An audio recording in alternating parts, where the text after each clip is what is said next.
흥부와 놀부. 옛날 충청도와 전라도, 경상도 얼음의 박놀부, 박흥부 형제가 살았어요. 형제는 같은 부모님에게서 태어났지만 생김새뿐 아니라 성격이나 하는 행동이 모두 달랐지요. 형제의 부모님인 박영감은 원래 이 동네 태생이 아니었어요. 무엇을 해서 그리 많은 돈을 벌었는지는 모르지만 하여튼 부자 박영감 가족이 어느 날 이 동네에 와서는 땅을 많이 사고 고래등 같은 집을 짓고 살게 되었어요. 박영감은 부자인데도 손수 농사를 짓고 파는 땅이 나오면 죄다 사들였어요. 박영감은 늘 말했어요. 땅 많은 게 재리야. 그러려면 쥐니 농사를 잘 지을 줄 알아야지, 암. 그래서 박영감은 늘 큰아들 놀부를 데리고 농사를 지었어요. 박영감은 큰아들에게 농사 기술을 잘 가르쳐 더 큰 부자로 만들고 싶었거든요. 박영감은 작은 아들 흥부는 아직 어린데다가 나중에 형이 잘 가르치겠지 싶어서 서당이나 다니게 내버려 두었어요. 하지만 이런 아버지의 속마음을 알 리가 없는 놀부는 마음속에서 늘 부글부글 화가 끓었어요. 아버지는 밤낮 나만 머슴처럼 부려먹고 흥부 놈은 뭐가 귀하다고 공부만 시키는 게야. 그런다고 저놈이 큰 학자가 될 줄 아나 보지. 으이구, 화가 난다 화가 나. 그래서 그런지 놀부는 온갖 심술궂은 짓은 다 하고 다녔어요. 동네 우물가에 똥 누기, 노인들 다니는 길목에 함정 파서 빠뜨리기, 큼직하게 익어가는 호박에 말뚝 박기, 동냥에 가는 거지 바가지 차버리기, 남의 집 장독에 새총 쏴서 깨뜨리기. 아니, 저 놀부놈은 아무래도 몸속에 심술보가 하나 들어있나 보네. 어찌 저런 못된 짓을 하고 다닐꼬, 쯧쯧쯧쯧. 마을 사람들은 놀부만 보면 눈살을 찌푸렸어요. 하지만 동네에서 가장 땅이 많은 부잣집 큰아들이니 함부로 야단칠 수는 없었어요. 반면 흥부는 늘 기분 좋은 얼굴을 하고 다녔어요. 어른아이 할 것 없이 만날 때마다 인사하기, 가난한 사람들에게 몰래 쌀 퍼다 주기, 노인이 지나가면 부축해드리기, 자기네 땅을 빌린 소작인에게도 공대하기. 그래서 늘 마을 사람들에게 칭찬을 받았어요. 놀부는 이런 흥부가 더 미웠어요. 흥부 때문에 자기가 더 미움을 받는다고 생각했거든요. 이러다가 세월이 흘러 놀부와 흥부는 다 결혼을 해서 가정을 꾸렸어요. 놀부는 아버지에게 배운 것이 있어 땅 관리며 재물 관리를 잘 꾸렸어요. 여전히 심술궂은 짓을 많이 해서 가난한 사람 재물 빼앗는 것도 많았지요. 흥부는 부인과 알콩달콩 재미나게 살면서 자식들도 많이 낳고 여전히 착한 일을 많이 했어요. 그러다가 박영감이 돌아가셨어요. 놀부는 아버지 장례를 치르자마자 흥부를 불렀어요. 네 이놈 흥부야, 네가 그동안 이 집안을 위해서 한 일이 무엇이냐? 농사도 다 내가 짓고 소작인도 다 내가 관리하고 이 집안을 이렇게 번듯하게 일군 것도 다 내가 한 일이다. 그런데 그동안 너는 내 재산만 축내고 희희낙낙 살고 있으니 내 앞날을 생각해서라도 너를 이 집안에서 내보내야겠다. 너도 남한테 기대지 않고 내 손으로 돈을 벌어 자식들을 먹이고 입혀야 할 것 아니냐. 그러니 당장 이 집에서 나가거라. 흥부는 놀부에게 사정을 했어요. 형님, 당장 나가라 하시면 저희는 어찌 삽니까? 저희가 살 집과 땅을 좀 마련해 주십시오. 흥부의 말에 놀부는 노발대발하며 소리쳤어요. 멋이라고? 집하고 땅, 이놈아, 여지껏 내놈 가족이 먹고 입느라고 쓴 돈 다 내놓고 나가거라. 당장 내놓지 못해. 이래서 흥부는 부인과 아이들을 데리고 빈몸으로 쫓겨났어요. 흥부와 흥부 부인은 걸어가면서도 한숨을 들이쉬고 내쉬었어요. 어디로 가야 할지, 앞으로 무엇을 먹고 살아야 할지 막막하기만 하였지요. 부잣집 막내 아들로 부잣집 며느리로 고생 모르고 살아온 두 사람에게는 아이들을 걸리고 업고 걸어가는 것만으로도 힘에 부쳤어요. 헉헉거리며 마을 길을 벗어나 산길로 접어들자 아무도 살지 않는 묘막이 한 채 보였어요. 산 사람 죽으란 법은 없구려. 우선 저기라도 들어가 지내봅시다. 흥부는 서둘러 빈집으로 들어섰어요. 하지만 얼마나 오랫동안 비어 있었는지 담은 허물어지고 방문은 창호지가 뻥 뚫리고 지붕은 볏짚이 얼마나 오래되었는지 썩어서 귀퉁이가 주저앉았어요. 흥부가족은 그런대로 그곳에서 하룻밤을 지냈어요. 다음 날에는 흙을 주워다 허물어진 담을 메꾸고 가마니를 엮어 방문을 가렸어요. 집은 그런대로 지낼 수 있지만 먹을 것이 문제였어요. 흥부는 마을에서 일거리를 찾았어요. 논일, 밭일, 나무하는 일 가리지 않고 닥치는 대로 하려고 했지요. 하지만 흥부도 부인도 일을 할 줄 몰랐어요. 일을 제대로 배워본 적이 없으니까요. 그래서 늘 남보다 품삯도 적게 받았고 일거리도 제대로 찾기 어려웠어요. 그러자니 자연 먹는 날보다 굶는 날이 많았지요. 잘 먹지를 못하니 아이들은 제대로 자라지 못해 빼빼야위고 힘도 쓰지 못했어요. 그런데다 희한하게도 흥부 부인은 아이를 낳을 때 하나가 아니라 둘, 셋씩 낳았어요. 그래서 흥부네는 아이들이 점점 늘어났지요. 급기야 흥부는 매품 파는 일까지 하게 되었어요. 매품 파는 일이란 누가 죄를 지어 곤장을 맞게 되면 대신 매를 맞아주고 돈을 받는 일이지요. 흥부는 매품을 팔아 근근히 가족들을 먹였어요. 곤장치는 이도 흥부를 가엾이 여겨 살살 때렸어요. 그러던 어느 날 어떤 부자가 큰 죄를 지어 곤장 30대를 맞게 되었어요. 이 부자 대신 매를 맞으면 이번에는 제법 많은 돈을 준다는 소리를 듣고 흥부는 자기가 대신 매를 맞겠다고 나섰어요. 흥부 부인은 깜짝 놀라 말렸어요. 아이고, 여보. 곤장 30대를 맞다가는 돈을 벌기는 고사하고 당신이 그 자리에서 죽겠어요. 안 돼요, 안 돼. 흥부도 겁이 났어요. 하지만 배고프다고 보채는 아이들을 보니 가만히 있을 수만은 없었어요. 그래서 걱정하지 말라고 부인을 달래고는 곤장을 맞으러 갔어요. 그날따라 아침도 굶은 채 간 흥부는 매를 견딜 수 없어 몇 번을 기절했다가 겨우 깨났어요. 엉덩이 살이 다해진 채 피를 흥건히 흘리며 작대기에 의지하며 기어기어 집으로 돌아온 흥부는 몇 날 며칠을 끙끙 앓았어요. 그렇게 벌은 돈은 흥부 약값으로 아이들 입으로 다 들어가 버리고 말았지요. 자리에서 일어난 흥부는 다시는 매품을 맞을 엄두가 나지 않았어요. 그래서 부인과 의논을 한 끝에 놀부 형님을 찾아가서 사정을 해보기로 했어요. 놀부네는 그동안 더 큰 부자가 되었어요. 놀부네 소슬대문 앞에서 몇 번을 망설이던 흥부는 용기를 내어 집 안으로 들어갔어요. 형님, 그동안 평안하셨습니까? 이 못난 동생이 형님께 문안 올립니다. 거지 중에 상거지 꼴을 한 흥부를 본 놀부는 손을 회회 저으며 소리를 질렀어요. 이놈, 여기가 어디라고 함부로 발을 들여놓느냐? 네가 그 꼴을 하고 오면 내가 너를 불쌍히 여길 줄 알았더냐? 어림없는 소리 말고 썩 꺼지거라.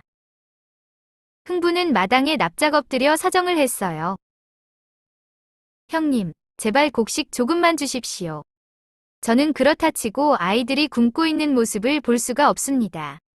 어찌하다 보니 아이들은 25명이나 되는데 옷이 없어 거적대기에 구멍을 쭉 뚫어 구멍 밖으로 머리만 내밀고 앉아 있습니다. 저도 이것저것 닥치는 대로 일을 한답시고는 하나. 흥부의 사정 이야기를 다 듣기도 전에 놀부는 하인을 불렀어요.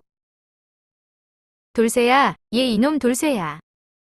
하인을 부르는 소리에 흥부는 형님이 곳간에서 곡식을 내주라는 줄 알고 머리를 조아렸어요. 형님, 고맙습니다. 고맙습니다. 예, 영감 마님 부르셨습니까? 당장 가서 도끼자루 뭉치 좀 가져오너라. 놀부는 돌쇠가 가져온 도끼자루로 흥부를 마구 때렸어요. 무엇이 어쩌고 어째? 곡식, 자식이 25, 내 이놈, 다시는 내 집에 발을 들여놓기만 해봐라. 아이구구 형님, 형님, 잘못했습니다. 흥부는 놀부의 매를 피해 이리저리 도망쳤어요.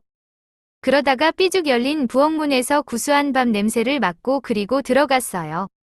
부엌에서는 놀부 부인이 마침 밥을 푸려고 하고 있었어요. 놀부 부인은 뛰어들어온 흥부를 보고 깜짝 놀랐어요. 형수님, 마침 밥을 푸고 계셨네요. 죄송하지만 밥 한 그릇. 짜하. 흥부가 말을 마치기도 전에 놀부부인이 밥주걱으로 흥부의 뺨을 때렸어요. 뺨에서 불길이 일자 흥부는 뺨을 감쌌어요. 그런데 뺨에 밥주걱에 있던 밥알이 붙였어요. 흥부는 밥알을 떼어 먹으며 말했어요. 형수님, 이번에는 밥알을 좀 많이 묻혀 이쪽 뺨도 때려주세요. 무엇이 어쩌고 어째요? 아직도 정신을 못 차렸네. 놀부부인은 이번에는 부직갱이를 들고 흥부에게 휘둘렀어요. 흥부는 아이쿠야 뜨거워라 하면서 부엌을 뛰어나왔어요. 터덜터덜 집으로 돌아가는 흥부는 자신의 신세가 참 한심스러웠어요. 그래서 한숨을 푹푹 내쉬며 발을 질질 끌면서 갔어요. 흥부 부인은 이제나 저제나 흥부가 곡식 자루를 메고 오기를 목이 빠지게 기다렸어요. 문 밖에 나가 기다리다 보니 흥부가 맨손으로 걸어오는 것이 보였어요. 흥부 부인은 흥부에게 다가가 손을 잡으며 말했어요. 에이구, 혹시나 했더니 역시나였군요. 어디 다친 데는 없어요? 아, 다치긴. 형님네도 마침 곡식이 똑 떨어졌다는구만. 형수님이 따순 쌀밥을 한 상 차려주시길래 내 배부르게 먹고 오는 길인걸. 그런 말을 내가 믿을 것 같아요. 다신 형님 댁에 가지 맙시다. 이렇게 굶다시피 하며 겨울을 보내고 봄이 되었어요. 지지배배 지지배배. 흥분의 집에도 제비가 찾아들었어요.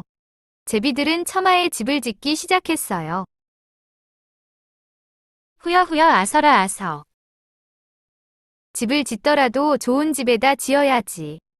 우리 집에 지었다가는 여름 장마철에 둥지가 휩쓸려가기 딱 알맞다. 내 너희들이 싫어서 그런 게 아니니 부디 부잣집을 찾아가서 집을 짓거라. 흥부는 이러면서 제비부부가 짓기 시작한 둥지를 부쉈어요.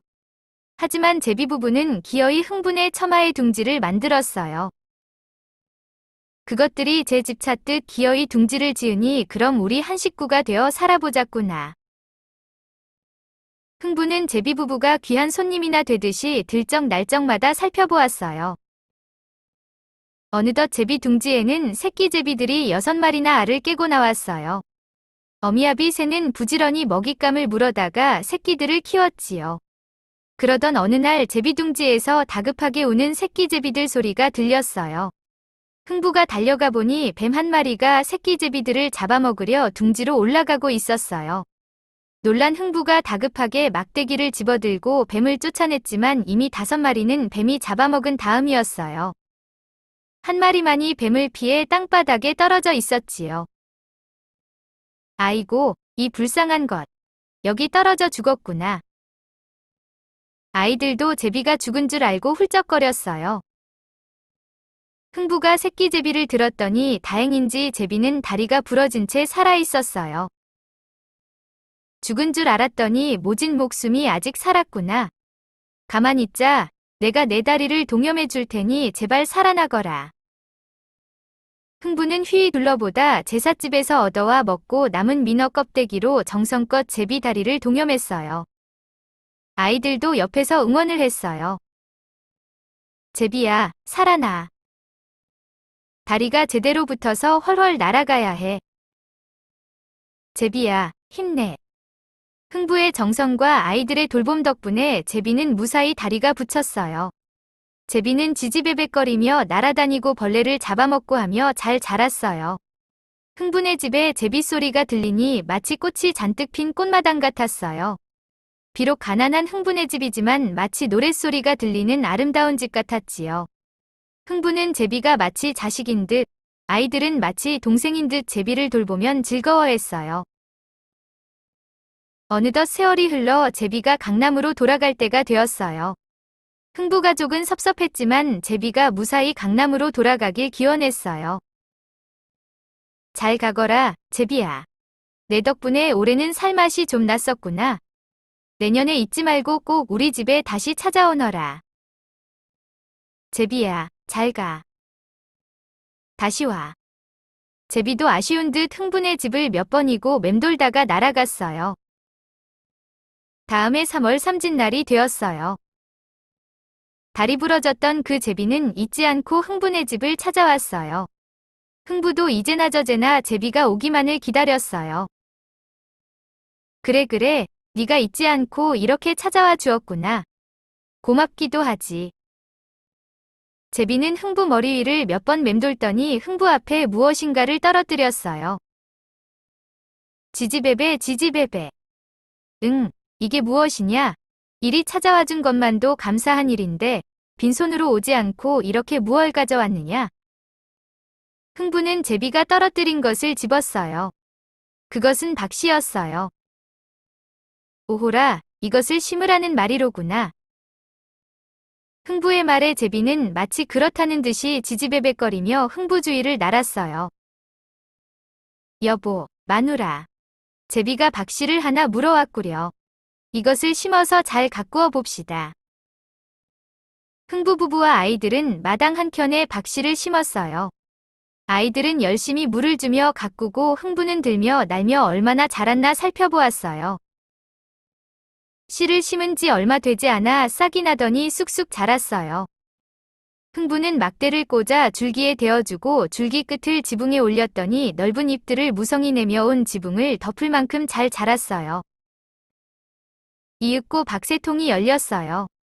박은 처음에는 애기 주먹만 하더니 흥부 머리통만해지더니 화로만해지더니 북통만해졌어요. 얼마나 크게 잘 자라는데 흥부는 지붕이 무너질까 조마조마했어요. 그래서 나무둥치를 구해서 박통이 있는 천장에 괴어놓았지요. 이제 추석도 다가오고 박은 단단히 여물었어요. 흥부는 부인에게 박을 타자고 했어요. 여보, 마누라. 남들은 핵곡식으로 밥을 한다, 떡을 한다 그러는데 우린 그럴 형편이 안 되니 저 박이라도 타서 속은 지져먹고 바가지는 장에 내다 팔아봅시다. 저 박이 아주 튼실하니 팔면 우리 식구 한 끼 양식거리는 되지 않겠소? 그래요. 일단 박 하나는 타서 지져먹고 기운을 좀 차립시다. 그리하여 흥부는 이웃집에 가서 톱을 빌려왔어요. 슬근슬근 톱질하세. 어기여라 톱질이야. 이 박 타서 지져먹고 장에 팔아 양식 사세. 어기여라 톱질이야. 이윽고 박이 반으로 열렸어요. 그러자 박에서 하얀 연기가 뭉게뭉게 나더니 푸른 옷을 입은 동자 한 쌍이 나타났어요. 너무 놀라 엉덩방아를 찢는 흥부 부부에게 동자는 배곡병과 호박 접시, 산호 접시, 흰종이 봉지, 금종이 봉지가 담긴 쟁반을 내밀었어요. 흥부님 맞지요? 흥부님의 지극한 마음이 제비에게까지 닿았으니 삼신산 신선님들이 이것을 보내셨습니다. 이것은 눈이 맑아지는 개한주요. 말 잘하게 되는 개언초요. 귀 열리는 벽이롱이요. 아니 죽는 불사약, 아니 늙는 불로초입니다. 흥부는 얼떨결에 쟁반을 받았어요. 그러자 동자들이 사라졌는데 그들이 있던 자리에 주홍색 칠을 한 궤가 둘 있었어요. 하나는 용 자물쇠가 달린 반다지 장롱만한 것이고 하나는 거북이 자물쇠가 달린 벼루짐만한 궤였어요. 아이들이 슬글슬금 다가가 궤를 열었더니 반다지 장롱만한 궤에서는 쌀이, 벼루짐만한 궤에서는 돈이 가득 들어 있었어요. 와, 쌀이다 쌀. 어머니, 아버지 쌀이에요. 어머니 아버지 이것 보세요 돈이에요 돈. 궤에서는 선말 8대나 되는 쌀과 넉량 9푼 되는 돈이 나왔어요. 흥부는 동자들에게 받은 쟁반을 보자기에 고이 싸서 방 안에 들여놓았어요. 그리고는 돈으로 고기를 사다가 쌀로 밥을 지어 배 터지게 실컷 먹었어요. 아이고 쌀아, 아이고 고기야, 너 본지 오랜만이다. 어디 갔다 이제 온 게냐? 배부르게 먹고 나니 웃음꽃이 가득 피었어요. 아버지, 이 궤들은 이제 어디에다 쓰지요? 아이들이 그러면서 궤를 쓰다듬다가 뚜껑을 열어보았어요. 아, 아버지. 여기 좀 보세요. 쌀과 돈이 또 들어있어요. 뭐라고? 아니 우리가 거기에 있는 쌀과 돈을 꺼냈었는데 또 들어있다니? 가만, 그렇다면 이것이 써도 계속 나온다는 그 화수분이 아니더냐? 와, 이제는 배 고를 일이 없어졌네. 아이들은 신나서 춤을 추고 이리저리 공중공중 뛰었어요. 이때 흥부 부인이 말했어요. 여보, 이럴 게 아니라 나머지 박도 타봅시다. 이번에는 무엇이 나올지 궁금해 죽겠어요. 그럽시다. 그럽시다. 흥부와 부인은 두 번째 박을 탔어요. 두 번째 박에서는 온갖 것이 다 나왔어요. 처음에는 갖가지 비단이며 귀한 옷감, 모피들이 나오더니 금과 은, 진주, 호박, 옷 같은 보석들이 잔뜩 나왔어요. 그러더니 어마어마하게 호화로운 집안 세간살이들이 잔뜩 나왔어요. 거의 벌거벗은 몸으로 있던 아이들이 비단 옷감을 몸에 휘어감으며 이리 뛰고 저리 뛰며 좋아서 어쩔 줄을 몰라 했어요. 흥부 부부는 잠시 숨을 고르고 이번에는 세 번째 박을 탔어요. 세 번째 박에서는 집을 지을 온갖 재료들과 힘센 장정들, 남녀 하인들이 몰려 나왔어요. 그러더니 장정들이 집 지을 연장을 들고 땅을 평평하게 고르고 뚝딱뚝딱 순식간에 고래등 같은 집을 지었어요. 남녀 하인들은 세간들을 알맞게 정리하고 집안을 말끔히 청소했어요. 친모들은 옷을 지었어요. 영감마님, 마님, 어서 편히 안방으로 드시지요. 도련님, 아가씨들은 어서 이 옷으로 갈아입고 각자 방으로 드십시오. 이리하여 흥부네는 아주 부자가 되어 편안히 살게 되었어요. 얼마 지나지 않아 이 소식이 놀부 귀에도 들어갔어요. 놀부는 제 눈으로 보기 전에는 믿을 수 없다며 당장 흥부네 집으로 달려갔어요. 정말 놀부네 집은 초라한 집이다 싶을 만큼 커다란 집이었어요. 이리 오너라. 흥부는 썩 나와서 형님을 모셔 드리거라. 놀부는 심통이 나서 고래고래 소리를 질렀어요. 과연 흥부가 버선발로 뛰어나와 놀부를 맞이했어요. 형님, 어서 오십시오. 제가 좋은 날을 잡아 아버님 묘에 성묘하고 형님을 찾아뵈려 하였는데 이리 먼저 오셨군요. 흥부는 놀부를 안방으로 모셨어요. 안방에는 흥부 부인이 일어나서 놀부를 맞이하는데 방 안 가구가 어찌나 화려하고 고급인지 놀부는 입이 다물어지지 않았어요.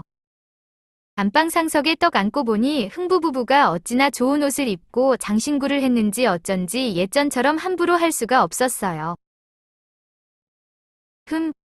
그래 네가 어찌하여 이렇게 부자가 되었느냐? 혹시 도둑질을 한 것은 아니냐? 형님, 그 무슨 말씀을, 제가 이제부터 어찌된 일인지 다 말씀드리겠습니다. 그 사이에 하인들이 주안상을 차려왔어요. 음식들이 하나같이 어찌나 맛이 있는지 놀부는 연신 음식을 입에 넣으며 흥부의 말을 하나도 빼놓지 않고 귀담아 들었어요. 그 제비가 물어다 준 박씨에서 다 나온 것이란 말이지? 네, 형님. 틀림없는 사실입니다. 오냐, 알았다. 나는 이제 이만 집에 가봐야겠다. 아니 이렇게 오셨는데 벌써 가시다니요? 며칠 푹 쉬시다 가시지요. 아니다. 집에 빨리 가봐야 한다. 놀부는 자기도 다리 부러진 제비를 고쳐주고 박씨를 얻을 욕심에 마음이 급했어요. 그래서 부지런히 집으로 돌아왔어요. 이때부터 놀부는 집 처마처마, 지붕 구석구석에 제비집을 만들어 놓고 제비가 오기를 학수고대했어요. 그 사이사이 흥부집을 들락거리며 좋은 물건을 하나씩 둘씩 얻어왔어요. 흥분의 물건들을 볼 때마다 욕심이 더 많이 생겼지요. 드디어 3월이 되고 운 나쁜 제비가 놀부네 집에 들었어요. 놀부는 날마다 제비집을 들여다보며 알 낳기를 고대하고 놀부네 제비도 드디어 알을 6개 낳았어요. 마음 급한 놀부는 날마다 알들을 꺼내보며 알까기를 기다리니 알들은 그만 견딜 수가 없어 5개는 썩어버리고 말았어요. 겨우 알 하나에서 제비가 나오자 놀부는 뱀을 잡아다 제비 둥지 위에 얹어두는데 어찌된 일인지 뱀은 제비에게는 관심이 없어 사르르 사라지고 말았어요. 안 되겠다 생각한 놀부는 제비 새끼를 둥지에서 꺼내어 자기 손으로 제비 다리를 똑 분질렀어요. 그리고는 거짓 울음소리를 내었어요. 아이고야, 불쌍해서 어쩔 거나. 어쩌다가 약하디 약한 내 다리가 이렇게 분질러졌단 말이냐. 불쌍해서 눈물이 앞을 가리는구나. 하지만 제비야, 마음 턱 놓거라. 내가 내 다리를 튼튼하게 붙여놓으마. 놀부는 조기 껍데기를 가져다 제비 다리를 꼭꼭 싸매고 오색실로 칭칭 동여맸어요. 그러고는 축 늘어진 제비 입에다 먹을 것을 넣어주었어요. 10여일이 지나자 제비 다리는 튼튼히 붙었지만 제비는 자기 둥지에서 틀어박혀 나올 생각을 하지 않았어요. 그러다가 가을이 되자 재빠르게 강남으로 날아갔어요. 그리고 이듬해 봄이 되자 다시 찾아왔는데 이번에도 박씨를 물고 왔어요. 놀부는 얼씨구나 춤을 추며 박씨를 얼른 사당 옆에 묻고 걸음을 잔뜩 주었어요. 그랬더니 며칠 만에 싹이 나고 줄기가 자라더니 박 6개가 달렸어요. 박은 하루가 다르게 자랐어요. 흥부놈은 박 3개에서 그렇게 많은 재물이 나왔다는데 나는 6개나 달렸으니 역시 하늘도 어른을 알아보는구나. 흐흐흐. 놀부는 얼른 박을 타고 싶어 안달이 났어요. 하지만 꾹꾹 참아가며 용하다는 점술꾼을 찾아가 재수 좋은 날을 받아왔어요. 드디어 그날이 되자 놀부는 팔힘이 세고 건장한 일꾼을 30명이나 샀어요. 그리고는 이리저리 둘러보다 제일 큰 박 하나를 골라 일꾼들에게 타게 했어요. 놀부는 침을 꼴깍 삼키며 박이 열리기를 기다렸어요. 박이 열리는데 그 안에서 노인이 나왔어요. 옳지. 흥분에는 동자가 나왔다더니 나는 노인이 나오는구나. 아무렴 노인이 지혜로우니 동자보다 더 좋은 것을 주시겠지. 그런데 벼락 같은 노인의 소리가 들렸어요. 네 이놈, 놀부야. 내 애비 어미는 어디 있느냐? 내 잠시 출타한 틈을 타서 우리 집 종인 내 애비 어미가 우리 재산을 몽땅 훔쳐서 도망갔으니 내 이들을 찾아 안 가본 곳이 없었다. 이제야 너를 찾아냈으니 내 재산을 몽땅 가지고 내 가족을 몽땅 끌고 가 우리 집 종으로 삼아야겠다. 네, 그 무슨 말씀이신지? 어허, 네가 진정 몰라서 모르는 척 하는 게냐? 이놈, 당장 짐을 싸서 따라 나서거라. 벌어진 박 속에서는 험상궂게 생긴 사람들이 오랏줄과 방망이를 들고 자꾸 나왔어요. 사실 놀부도 자기 아버지의 출신을 알고 있던 터라 벌벌 떨다가 말했어요. 상전 나으리, 저희 부모님은 이미 돌아가신 지 오래이니 그만 속량하여 주십시오. 속량이라, 이미 죽은 지 오래되었다 하니 좋다. 그렇다면 속량값으로 7,000냥을 내거라, 어떠냐? 네, 7,000냥이라고요? 왜, 싫으냐? 그렇다며 할 수 없지. 얘들아 저놈을 당장 오랏줄로 묶어라. 아닙니다요 아니에요. 드리겠습니다. 7,000냥. 놀부는 두 손을 벌벌 떨며 7,000냥을 갖다가 노인에게 바쳤어요. 노인은 7,000냥을 받자 바람같이 사라졌어요. 노인을 따라온 사람들도 모두 사라졌지요. 놀부는 한숨을 돌리고 나서 다음 박에서 금은보화가 나오면 7,000냥은 아무것도 아니라고 생각했어요. 그래서 서둘러 두 번째 박을 탔어요. 두 번째 박에서는 온갖거린 수백 명이 쏟아져 나왔어요. 그들은 놀부네 방이며 마당에 올라가 밥 내놓으라, 술 내놓으라 소리쳤어요. 그 가운데 한 영감이 나서며 놀부를 찾았어요. 놀부는 그 영감에게 도대체 무슨 일로 여기에 왔느냐고 물었어요. 영감이 대답했어요.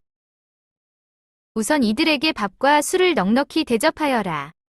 그렇게 며칠 배부르게 먹고 나면 우리가 왜 왔는지 알려주겠다. 이 많은 사람을 우리가 무슨 수로 음식을 먹인단 말이오? 그러지 말고 내 돈을 줄 테니 일단 사 먹고 여기 온 자초지종을 들어봅시다. 놀부가 이들이 먹을 한 끼 음식값을 내놓으니 3,000냥이나 되었어요. 놀부는 가슴이 철렁 내려앉았어요. 우리는 활인서에서 온 사람들이다. 활인서란 본시나라에서 우리 같은 거린들을 먹여주는 곳인데 오래전에 내 할아비가 활인서에서 돈 3,000냥을 빌려 쓰고 갚지 않고 도망갔다. 그래서 우리는 쫄쫄 굶었었지. 우리는 내 할아비가 빌려 쓴 돈에다 이자에 이자를 져서 받으려고 왔으니 몽땅 내놓을 생각이나 하거라. 우리 할아버지는 돌아가신 지 이미 오래인데 그 증거라도 있소? 증거라. 그렇다면 우리가 한 사람을 보내서 그 증거를 가져오면 되겠느냐? 갔다 오는데 아마 1년 남짓 걸릴 테지. 그동안 우리는 여기서 먹고 자고 하면 되겠구나. 예, 1일 1년이요? 왜 1년이 짧으냐? 더 있을까? 아, 아닙니다.